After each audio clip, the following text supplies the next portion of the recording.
Welcome to all of in my YouTube channel learn math clearly.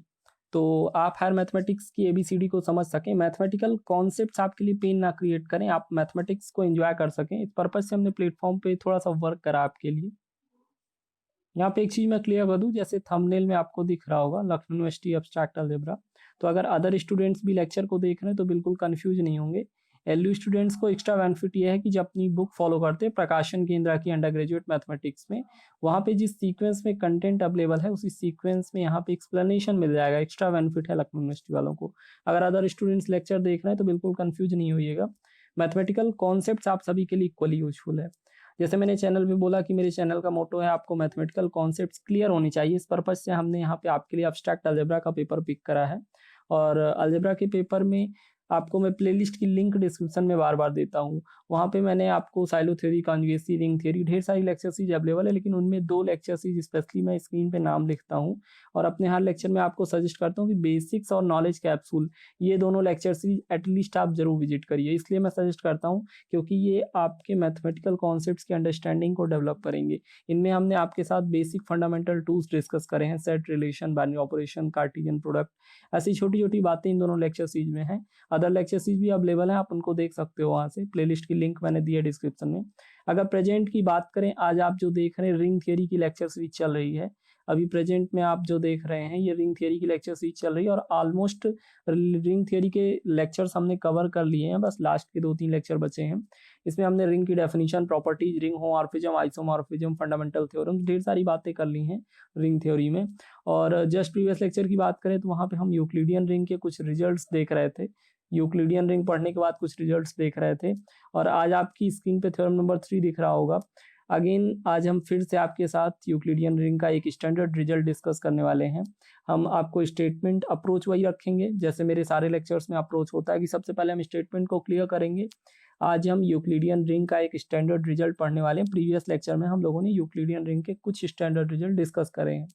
तो क्या करेंगे, सबसे पहले स्टेटमेंट की अंडरस्टैंडिंग डेवलप करेंगे कि क्या आपको गिवन इन्फॉर्मेशन है और थ्योरम में आपसे क्या प्रूफ करने को बोला जा रहा है, थ्योरम आपको क्या मैथमेटिकल वेपन प्रोवाइड कर रही है। तो सबसे पहले स्टेटमेंट को क्लियर करेंगे, फिर प्रूफ की तरफ बढ़ते हैं।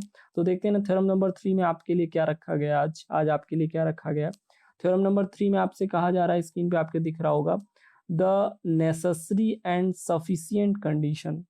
नेसेसरी एंड सफिशिएंट बोले तो स्टेटमेंट भी करेक्ट है और उसका कन्वर्स पार्ट भी करेक्ट है, यानी कि स्टेटमेंट को आप दोनों तरफ से देख सकते हो। अभी मैं आगे रीड करूंगा, आपको पता चल जाएगा। ये नेसेसरी एंड सफिशिएंट कंडीशन का ये मतलब होता है किसी भी थ्योरम में अगर ये आए कि इसको ऐसे सिंबल में लिखते हैं, इफ एंड ओनली इफ। मतलब अगर ए कोई स्टेटमेंट है, ये बी को इम्प्लाई कर रहा है तो statement B also imply A. इसको रीड करते हैं, A is, A implies and implied by, ये डबल हेडेड एरो वाला जो सिंबल होता है इसको पढ़ते हैं statement A implies B and implied by B. मतलब स्टेटमेंट ए आपका बी को इम्प्लाई कर रहा है और इम्प्लाइड बाई बी है। तो इसको if and only if language में कभी कभी लिख देते हैं, या फिर और लैंग्वेज में इसको लिख देते हैं necessary and sufficient condition. Necessary and sufficient condition का ये मतलब हुआ कि आपका स्टेटमेंट टू साइडेड करेक्ट है, कन्वर्स पार्ट उसका सही है, उसका कन्वर्स पार्ट सही है। देखते हैं आगे क्या बोला गया आपसे।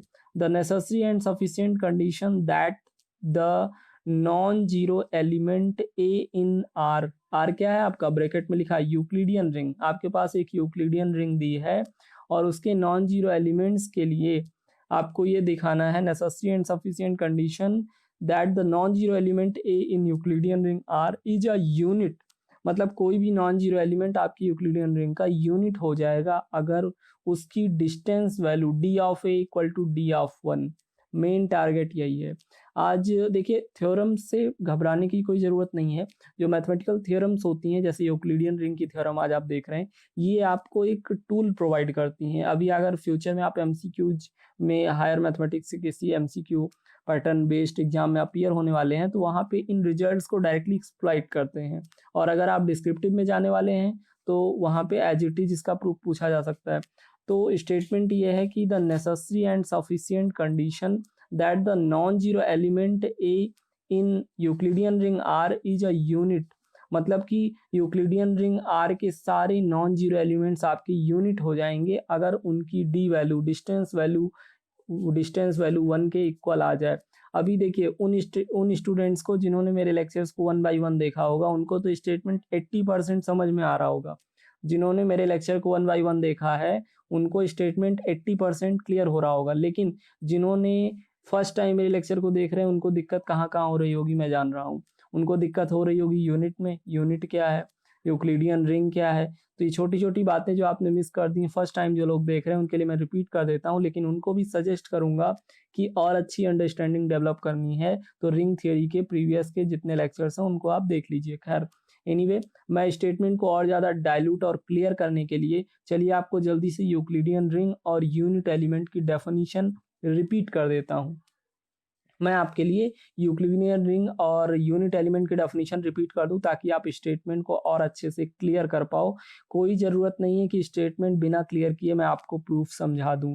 कोई सेंस नहीं रह जाएगा अगर मैं प्रूफ अभी आपको बता दूं। अभी स्टेटमेंट क्लियर करना ज़्यादा ज़रूरी है। चलिए जल्दी से मैं रिपीट कर देता हूँ उनके लिए जिनको नहीं पता यूक्लिडियन रिंग। जल्दी से रिपीट कर लेते हैं कॉन्सेप्ट को। देखिए यहाँ पे मैं अपने ऑलमोस्ट हर लेक्चर में आपको रिंग से स्टार्टिंग करके शुरू कर देता हूँ। ये आर कोई नॉन एम्प्टी सेट है आपका।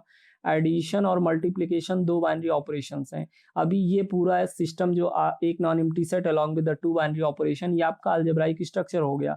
और ये अलजेब्राइक स्ट्रक्चर अगर आपकी 3 बातों को फुलफिल करे तो रिंग बन जाएगा। वो बातें क्या हैं? आर अंडर एडिशन आपका non empty set under addition abelian group form करे, under multiplication semi group form करे और distributive laws of multiplication over addition hold करे। तो अगर ये तीनों पोस्टुलेट्स फुलफिल हो रहे हैं आपके अलजेब्राइक स्ट्रक्चर के लिए तो ये अलजेब्राइक स्ट्रक्चर आपका रिंग कहलाता है। क्या कहलाता है? रिंग कहलाता है। मैंने रिंग को और अच्छे से इंट्रोडक्टरी लेक्चर में क्लियर करा रिंग थ्योरी के। तो कोई भी अलजेब्राइक स्ट्रक्चर आपका अगर 3 बातों को मान रहा है तो रिंग बन जाएगा। अभी अगर चलिए रिंग हो गया, अब आपके पास अगर आर कोई रिंग है, अभी आर कोई रिंग है, ये रिंग 3 और स्पेशल फीचर्स को कंटेन करने लगी। 3 और स्पेशल फीचर्स को कंटेन करने लगे। कौन-कौन? पहली बात तो रिंग के अंदर कम्यूटेटिव लॉ होल्ड करने लगे मल्टीप्लिकेशन के रिस्पेक्ट में।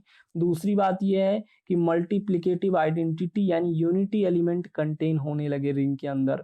अभी रिंग हो गया आपका, रिंग हो गया, लेकिन रिंग के अंदर अगर अब ये 3 एडिशनल फीचर्स आ जाएँ, कौन-कौन? कम्यूटेटिव लॉ होल्ड होने लगे, मल्टीप्लिकेटिव आइडेंटिटी यानी कि यूनिटी एलिमेंट एग्जिस्ट करने लगे और आपकी ring free from zero divisor हो जाए। अभी मैंने जीरो डिवाइजर का कॉन्सेप्ट आपको प्रीवियस में पढ़ा रखा है, बड़ा ब्यूटीफुल कॉन्सेप्ट है।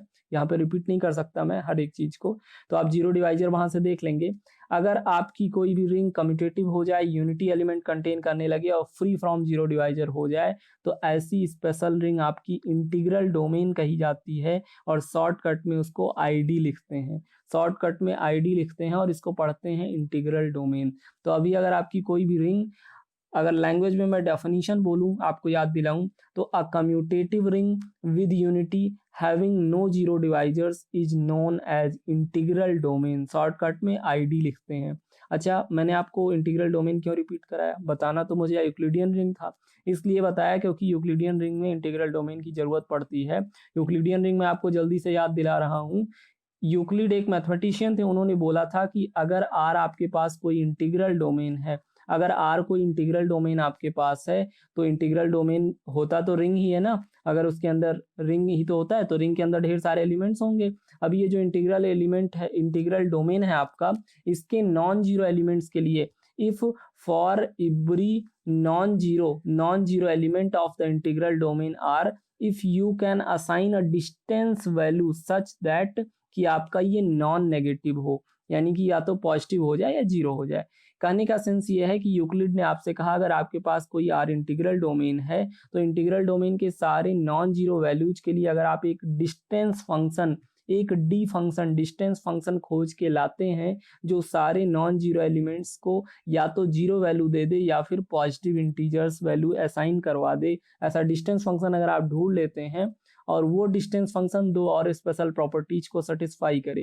पहली प्रॉपर्टी कि for every two non zero element A B उनके प्रोडक्ट की डिस्टेंस वैल्यू ग्रेटर और इक्वल हो जाए distance value of the single element. और दूसरी बात यह है कि अगर A equal to B Q plus R के फॉर्मेट में आप ए बी क्यू ये सारे एलिमेंट्स अगर इंटीग्रल डोमेन के हैं और अगर आप A equal to B Q plus R इस फॉर्मेट में चीज़ों को लिख पा रहे हो, ये division algorithm, factor theorem, remainder theorem है। मैं लेक्चर में आपको बता देता हूँ। जैसे 2 से 7 को डिवाइड कर लीजिए, 2 3 जा 6, रिमाइंडर आया 1। अब इसको ऐसे लिखूं क्या मैं, 7 इक्वल टू 2 3 जा 6 प्लस 1, ऐसे लिख सकता हूँ ना। Divider into quotient plus remainder equal to dividend, ये रिमाइंडर थ्योरम बचपन में सीखी है कि नहीं, इसको डिवीजन एल्गोरिथम बोलते हैं।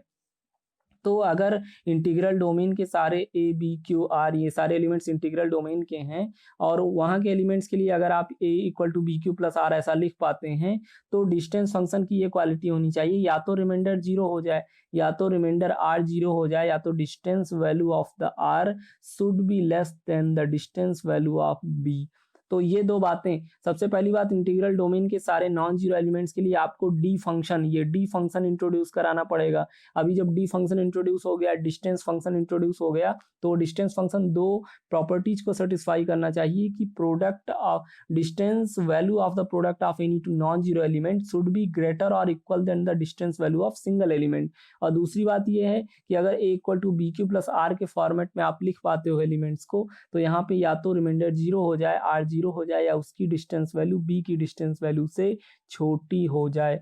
अगर इतना सब कुछ स्टोरी, इतनी सब कुछ प्रॉपर्टीज फुलफिल हो रही हैं, तो वो इंटीग्रल डोमेन आपका यूक्लिडियन रिंग कहलाता है। यूक्लिड जो मैथमेटिशियन थे, उन्होंने कहा अगर इतनी बातें आप फुलफिल करवा पा रहे हो, तो ऐसी रिंग, ऐसा इंटीग्रल डोमेन आपका यूक्लिडियन रिंग कहलाएगा। अभी जिन लोगों को यहाँ पे डिस्टेंस फंक्शन नहीं क्लियर हुआ है, वो यूक्लिडियन रिंग अच्छे से मैंने पढ़ाया है, वहाँ पे देख लेंगे, पूरा लेक्चर है, अभी मैंने केवल यहाँ पे रिपीट करा है। तो यूक्लिडियन रिंग आपको मैंने रिपीट कर दिया। जल्दी से चलिए आपको एक और कॉन्सेप्ट रिपीट कर दूं जो आपके आज के स्टेटमेंट में आपको काम आने वाला है, यूनिट एलिमेंट। ये एक वर्ड अपीयर हुआ था स्टेटमेंट में, यूनिट एलिमेंट। तो किसी भी इंटीग्रल डोमेन के लिए, आर आपका कोई भी इंटीग्रल डोमेन है, वो सारे एलिमेंट्स इंटीग्रल डोमेन के यूनिट एलिमेंट कहलाते हैं, जिनका इनवर्स, जिनका मल्टीप्लिकेटिव इनवर्स एग्जिस्ट करे। वो सारे एलिमेंट्स इंटीग्रल डोमेन के यूनिट एलिमेंट्स कहलाते हैं, जिनका मल्टीप्लिकेटिव इनवर्स एग्जिस्ट करे। मल्टीप्लिकेटिव इनवर्स बोले तो रेसिप्रोकल, समझ में आ गई बातें। जैसे ए कोई, ये आपका एक यूक्लिडियन रिंग में आपको ये एक इंटीग्रल डोमेन दे रहा हूँ। ये एग्जांपल आपको याद है ना, इंटीजर्स वाली जो रिंग होती है वो आपकी क्या होती है, वो यूक्लिडियन रिंग भी होती है और इंटीग्रल डोमेन भी होती है। तो आप ऐसा करिए, कोई इंटीजर ले लीजिए, ये 5 को इंटीजर लिया, 5 को इंटीजर ले लीजिए, जरा इसका मल्टीप्लिकेटिव इनवर्स बोलिए। मल्टीप्लिकेटिव इनवर्स यानी कि रेसिप्रोकल क्या होगा, 1/5, but it does not belongs to the set of integers. इसका मतलब 5 आपका यूनिट एलिमेंट नहीं है, आपने चेक कर लिया ना। लेकिन 1 के बारे में क्या सोच है, 1 के बारे में क्या विचार है, 1 का जरा मल्टीप्लिकेटिव इनवर्स निकालिए। 1 का multiplicative inverse reciprocal 1/1, that is 1, and it belongs to the set of integers. इसका मतलब इंटीजर्स वाला जो इंटीग्रल डोमेन है, इसके लिए 1 और -1 दो यूनिट एलिमेंट्स होते हैं। ये मैंने आपको पढ़ाया भी है प्रीवियस में।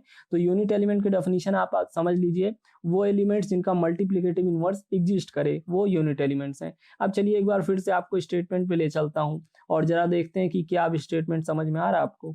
अभी देखिए, अभी यहाँ पे इतनी सारी बातें करने के बाद अब जरा स्टेटमेंट पे फिर से आते हैं और देखते हैं अब क्या स्टेटमेंट आपको समझ में आ रहा है। The necessary and sufficient condition, ये बात तो मैंने आपको फर्स्ट टाइम ही क्लियर कर दी थी कि नेसेसरी एंड सफिशिएंट का ये मतलब हुआ कि आपको स्टेटमेंट 2 साइडेड प्रूफ करना है, आपको कन्वर्स पार्ट भी प्रूफ करना है स्टेटमेंट का। ठीक है, स्टेटमेंट क्या है, that the non zero element A in are. ये ए कोई पर्टिकुलर एलिमेंट नहीं है, non zero element A in are Euclidean ring बोला जा रहा है। इसका मतलब ये है कि ए आपका जनरल एलिमेंट है।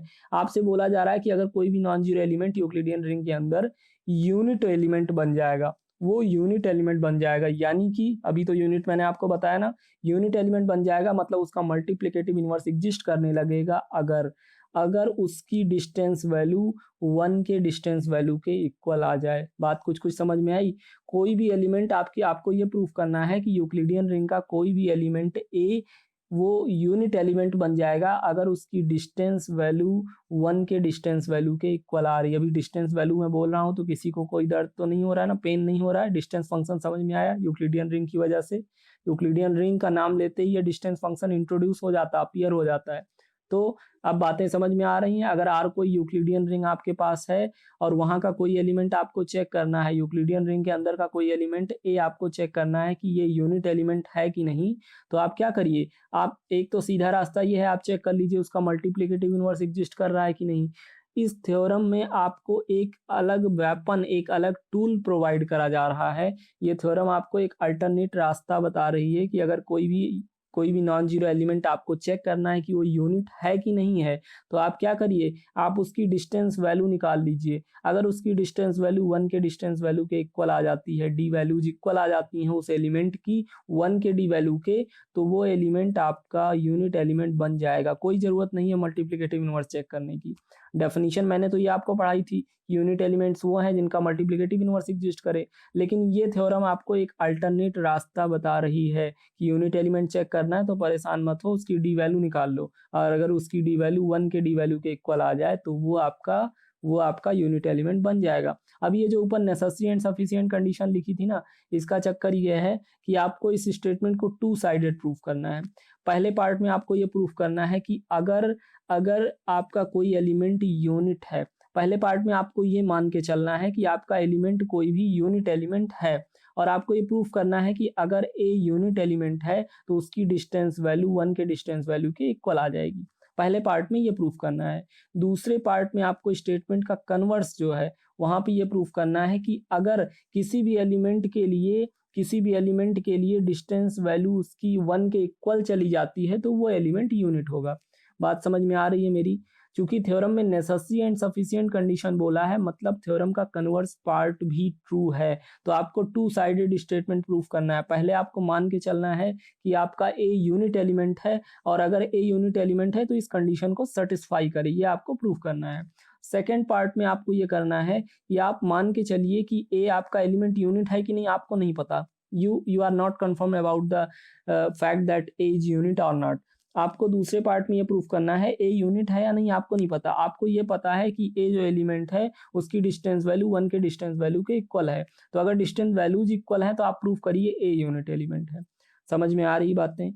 कैसे दो स्टेटमेंट बनाना है, आपको कन्वर्स पार्ट कैसे जनरेट करना है, समझ में आ रहा है? अच्छा, स्टेटमेंट तो समझ में आ ही रहा होगा आपको कि यूक्लिडियन रिंग के अंदर कोई भी एलिमेंट यूनिट एलिमेंट बन जाएगा अगर उसकी डिस्टेंस वैल्यू 1 के डिस्टेंस वैल्यू के इक्वल चली जाए। चलिए प्रूफ कर लेते हैं। अभी बातें तो सारी क्लियर है ना, कोई दिक्कत नहीं है। कहीं भी डाउट होगा कमेंट जरूर करिएगा, प्रॉब्लम्स को हाइड नहीं करिएगा, क्योंकि छोटी सी प्रॉब्लम मैथमेटिक्स में बड़ी बन जाती है। तो चलिए प्रूफ प्रोसीड कर लेते हैं। Let R be a Euclidean ring.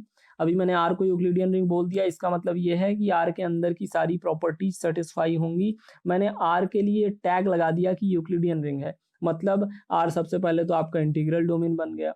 Euclidean ring मैंने जैसे ही बोला वैसे ही मैंने इसको टैग लगा दिया कि आर इंटीग्रल डोमेन बन गया, और यहाँ के नॉन जीरो एलिमेंट्स के लिए एक डिस्टेंस फंक्शन एग्जिस्ट कर गया, और डिस्टेंस फंक्शन ने मेरी प्रॉपर्टीज को सेटिस्फाई कर दिया। दोनों प्रॉपर्टीज को, कौन कौन?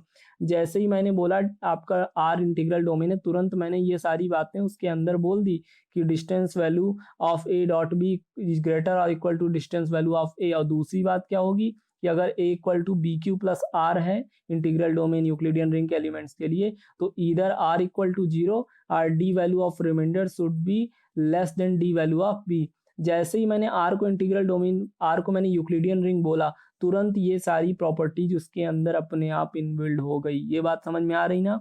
इसीलिए इंटीग्रल डोमेन मैंने रिपीट करा आपको, इसीलिए मैंने यूक्लिडियन रिंग आपको रिपीट करा लेक्चर की स्टार्टिंग में। तो आर आपका यूक्लिडियन रिंग है, मतलब उसके अंदर डिस्टेंस फंक्शन है, सारी प्रॉपर्टीज फुलफिल हो रही हैं। ठीक है, अब चलिए प्रोसीड करते हैं आगे। आर आपका यूक्लिडियन रिंग मान लिया। पहले पार्ट में हम ऐसा करते हैं, ए को यूनिट मान लेंगे और प्रूफ कर देंगे कि ये सेटिस्फाई हो रहा है। ठीक, दूसरे पार्ट में ये करेंगे कि आपको मान लेंगे कि एलिमेंट की डी वैल्यूज इक्वल आ रही हैं और फिर प्रूफ कर देंगे कि ए यूनिट है। तो चलिए, अगर आपका ये आर कोई यूक्लिडियन रिंग है, then for every non zero element of the ring R, A अगर कोई नॉन जीरो एलिमेंट रिंग से ले लें, यूक्लिडियन रिंग से, और वन के बारे में क्या विचार है आपका? वन के बारे में क्या थॉट है? वन यूक्लिडियन रिंग में बिलोंग करेगा कि नहीं? जल्दी से कोई बताएगा मुझे। मैंने आपको एक स्टेटमेंट, एक थ्योरम प्रूफ कराई है। देखिए, मैं ऐसी बातें आपको हवा में नहीं बताना चाहता कि वन रिंग में बिलोंग कर रहा है। क्यों बिलोंग कर रहा है? रिंग तो आपकी, रिंग के पास्टुलेट तो मैंने ये बताए थे ना, आर अंडर एडिशन आपका अबेलियन ग्रुप हो जाए, दूसरे पास्टुलेट बताया था R and multiplication semi group हो जाए, तीसरा पास्टुलेट बताया था डिस्ट्रीब्यूटिव लार्ज होल्ड करने लगे। तो आप ध्यान से देखिए, दूसरे पास्टुलेट में मल्टीप्लिकेशन के रिस्पेक्ट में सेमी ग्रुप बोला जाता है, मतलब रिंग की डेफिनेशन में कहीं ये नहीं बोला जाता कि आपका वन यानी कि यूनिटी बिलोंग करेगी रिंग के अंदर। और तभी तो मैं आपसे कहता हूं कि अगर रिंग के अंदर वन यूनिटी बिलोंग करने लगे तो ये एक स्पेशल फीचर है, ये एक स्पेशल फीचर है रिंग के लिए जरूरी नहीं कि उसके अंदर unity element multiplicative identity belong करे। और अगर मल्टीप्लिकेटिव आइडेंटिटी बिलोंग कर रही रिंग के अंदर तो वो रिंग ना होके स्पेशल रिंग है, रिंग विद यूनिटी का टैग लगाया जाएगा उस पर। तो वन यहाँ पे क्यों बिलोंग कर रहा है? वन इसलिए बिलोंग कर रहा है क्योंकि आपकी रिंग आपने ऊपर यूक्लिडियन रिंग ले रखा है। और यूक्लिडियन रिंग क्या होती है? यूक्लिडियन रिंग आपकी इंटीग्रल डोमेन होती है। इंटीग्रल डोमेन क्या होता है? इंटीग्रल डोमेन ऐसी रिंग होती है जो यूनिटी कंटेन करती है। तो अभी समझ में आया कि वन क्यों बिलोंग कर रहा है? वन इसलिए बिलोंग कर रहा है क्योंकि वन आपका यूक्लिडियन रिंग में बिलोंग करेगा। यूक्लिडियन रिंग इंटीग्रल डोमेन होती है और इंटीग्रल डोमेन के लिए आप लैंग्वेज में डेफिनेशन बोलते हो कि a commutative ring with unity having no zero divisors is called integral domain. तो यूनिटी वन होगा यहाँ पे, ठीक। आपका ये कोई नॉन जीरो एलिमेंट है, वन आपका बिलोंग ही करेगा रिंग के अंदर। अब डिस्टेंस वैल्यू की पहली प्रॉपर्टी आपने क्या पढ़ी थी? यूक्लिडियन रिंग के अंदर पहली प्रॉपर्टी क्या पढ़ी थी? यही पढ़ी थी ना कि the value of product of any to element, दो नॉन जीरो एलिमेंट के प्रोडक्ट की डी वैल्यू ग्रेटर और इक्वल होगी D value of the single element.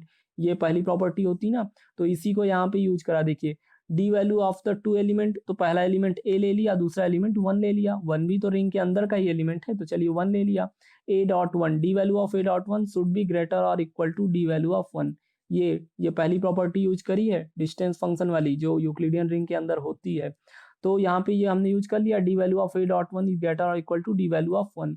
और अब यहाँ इसके अंदर ये ब्रैकेट के अंदर ए डॉट वन है तो इसको तो ए लिख सकते हो ना, ये तो ड्रामा क्रिएटेड है एल्गोरिदम, तो आप ए डॉट वन को ए लिख सकते हो।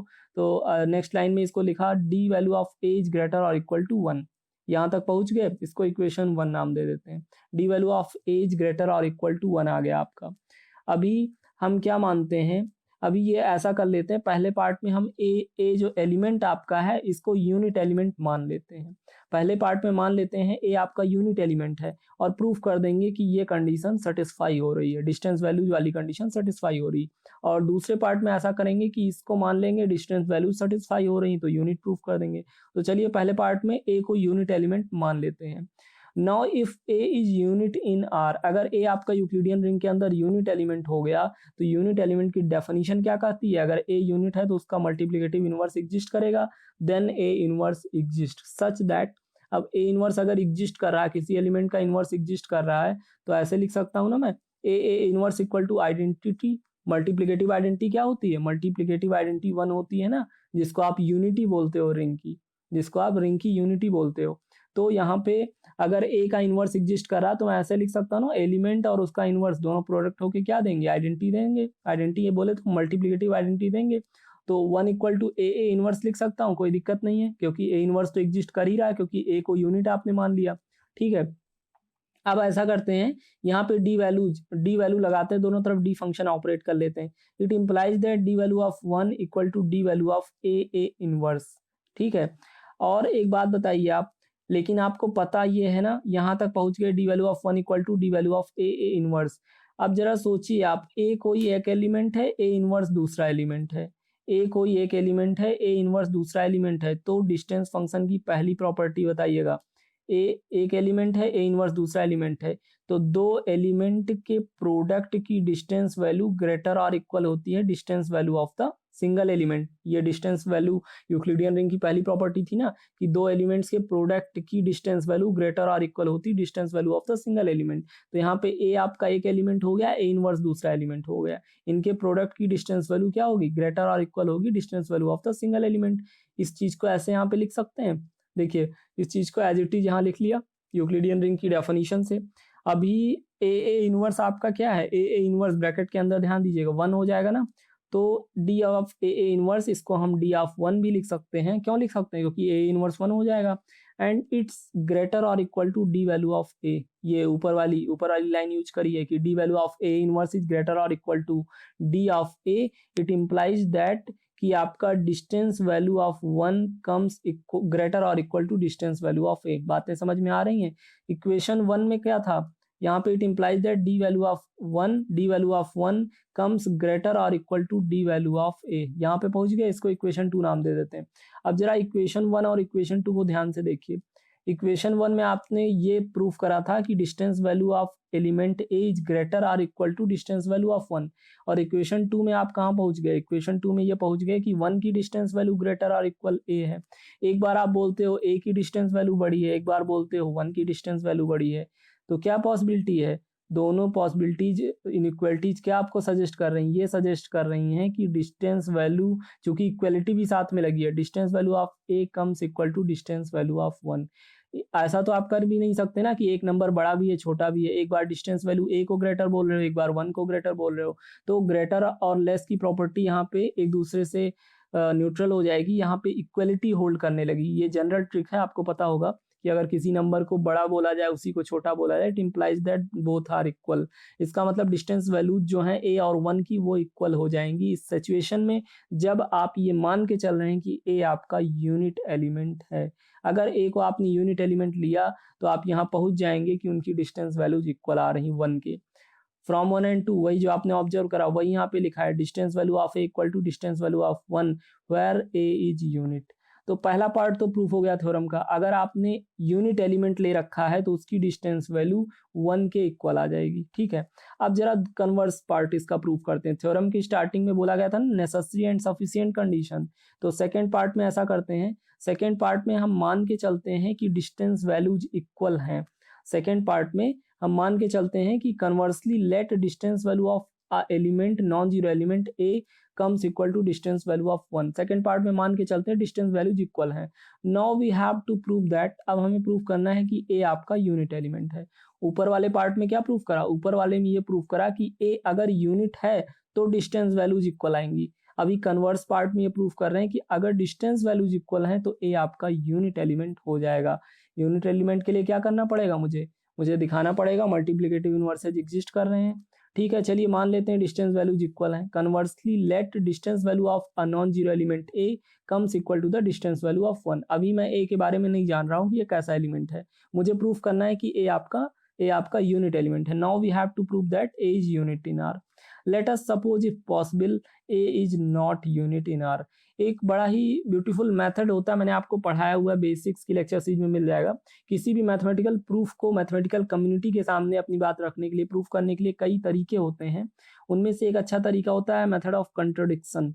जिस स्टेटमेंट को आपको प्रूफ करना है उसका नेगेशन ट्रू मान के चलते हैं थोड़ी देर के लिए, और लास्ट में दिखा देते हैं कि अगर आप नेगेशन को ट्रू मान रहे हैं तो मैथमेटिकल वर्ड में वेल नोन जो मैथमेटिक्स है उसमें डिस्ट्रक्शन क्रिएट होगा। That's why we are unable to assume the negation is correct.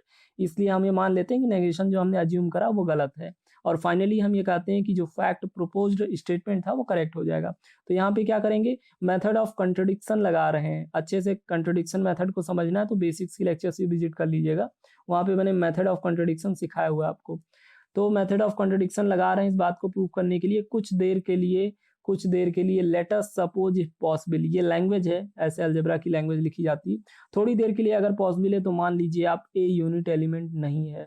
मान लीजिए ए यूनिट एलिमेंट नहीं है, और अगर ए यूनिट एलिमेंट नहीं होगा तो देखिए कितनी बड़ी प्रॉब्लम आने वाली है। D value of 1 dot A, क्या लिखें इसको? डी वैल्यू ऑफ ए के इक्वल आ जाएगा, greater than D value of 1। ये तो आपको डिस्टेंस वैल्यू की प्रॉपर्टी से पता है ना। एक एलिमेंट 1 ले लीजिए, दूसरा एलिमेंट ए ले लीजिए, एक एलिमेंट 1 ले लीजिए, दूसरा एलिमेंट ए ले लीजिए। तो डिस्टेंस वैल्यू की पहली प्रॉपर्टी क्या कहती है? एक एलिमेंट 1 ले लीजिए, दूसरा ए ले लीजिए। तो डिस्टेंस वैल्यू की पहली प्रॉपर्टी क्या कहती है? प्रोडक्ट दो एलिमेंट्स के प्रोडक्ट की डिस्टेंस वैल्यू ग्रेटर और इक्वल होती है distance value of the single element. ऐसे लिख सकते हैं ना। और यहाँ पे D value of A dot 1, ये तो ए ही लिखा है, बस ऊपर सा ड्रामा क्रिएटेड है। तो ए डॉट 1 आपका ए हो जाएगा, डिस्टेंस वैल्यू ऑफ 1 आ जाएगा, ये आ जाएगा ना। यही चीज यहाँ पे लिखी हुई है कि distance value of A comes greater than distance value of 1। अब मुझे एक बात बताइए आप, डिस्टेंस वैल्यू ए की 1 से ग्रेटर आ गई, डिस्टेंस वैल्यू ए की 1 से ग्रेटर आ गई, लेकिन आप मान के क्या चले थे? आपने अज्यूम क्या करा था? आपने अज्यूम करा था स्टार्टिंग में कि डिस्टेंस वैल्यू ए की 1 के इक्वल है। आप मान के चले थे कन्वर्स पार्ट में स्टेटमेंट के कि डिस्टेंस वैल्यू ए की 1 के इक्वल है और आपको प्रूफ करना था कि ए आपका यूनिट एलिमेंट है। ठीक है, आप यूनिट एलिमेंट प्रूफ करना चाह रहे थे, लेकिन आपने मेथड ऑफ कंट्रडिक्शन लगाया, आपने मान लिया ए यूनिट एलिमेंट नहीं है। अब अगर ए यूनिट एलिमेंट नहीं है तो देखिए कितनी बड़ी प्रॉब्लम आ रही है, आपका अजम्पशन कंट्रडिक्ट हो रहा है। ऊपर आपने माना इक्वलिटी और यहाँ पे आ गई अनइक्वलिटी। ऊपर आपने माना कि इक्वल है डिस्टेंस वैल्यू और यहाँ पे ग्रेटर देन का साइन आ गया। तो इसका मतलब ये हुआ व्हिच कंट्रडिक्ट्स आवर अजम्पशन, ये हमारे अजम्पशन को कंट्रडिक्ट कर रहा है। ये जो रिजल्ट यहाँ पे निकल के आया इनइक्वलिटी वाला, ये हमारे अजम्पशन को कंट्रडिक्ट कर रहा है। हम तो मान के चले थे डिस्टेंस वैल्यू इक्वल होगी, hence A is unit element in the Euclidean ring R. इसका मतलब ये हुआ कि हम ए को नॉन यूनिट नहीं ले सकते, अगर ए को नॉन यूनिट लेंगे तो प्रॉब्लम आने लगेगी। तो ऐसा करते हैं, ए को यूनिट निकाल लेते हैं। तो यही मेथड ऑफ कंट्रडिक्शन होता है जिसमें हम स्टेटमेंट के नेगेशन को करेक्ट मान के चलते हैं और लास्ट में दिखा देते हैं कि अगर नेगेशन स्टेटमेंट का करेक्ट है तो मैथमेटिकल प्रॉब्लम्स क्रिएट होंगी। दैट्स वाई हम नेगेशन करेक्ट नहीं मान सकते, हम ये नहीं मान सकते ए यूनिट एलिमेंट नहीं है। अब अगर ए यूनिट एलिमेंट नहीं है, ये बात गलत प्रूफ हो गई, तो इनडायरेक्टली यही तो कहा जा रहा है कि ए आपका यूनिट एलिमेंट है। यानी कि आपने स्टेटमेंट को दोनों तरीकों से प्रूफ कर लिया कि अगर आर कोई यूक्लिडियन रिंग है तो कोई भी नॉन जीरो एलिमेंट ए यूक्लिडियन रिंग का यूनिट एलिमेंट हो जाएगा अगर उसकी डिस्टेंस वैल्यू 1 के डिस्टेंस वैल्यू के इक्वल आ जाए। ये स्टेटमेंट आपका दोनों तरफ से टू साइडेड करेक्ट है, मतलब अगर डिस्टेंस वैल्यूज इक्वल हैं तो एलिमेंट ए आपका यूनिट है, और अगर एलिमेंट ए यूनिट है तो उसकी डिस्टेंस वैल्यू 1 के डिस्टेंस वैल्यू के इक्वल आएगी। आज आपने इसको एज अ थियरम प्रूफ करा, लेकिन फर्दर कभी भी हम इसको as a standard result use कर सकते हैं। ये एक मैथमेटिकल टूल आज आपने डेवलप करा अपने लिए। तो चलिए कोई बात नहीं, मिलते हैं नेक्स्ट लेक्चर में कुछ अदर मैथमेटिकल कॉन्सेप्ट के साथ। तब तक आप चीज़ों को रिवाइज करिए और मैथमेटिकल कॉन्सेप्ट्स को अपने स्ट्रॉन्ग करिए, प्रॉब्लम्स को हाइड नहीं करिएगा। कोई प्रॉब्लम है तो कहीं से भी क्लियर कर लीजिएगा, अदरवाइज कमेंट कर दीजिएगा। मिलते हैं नेक्स्ट लेक्चर में।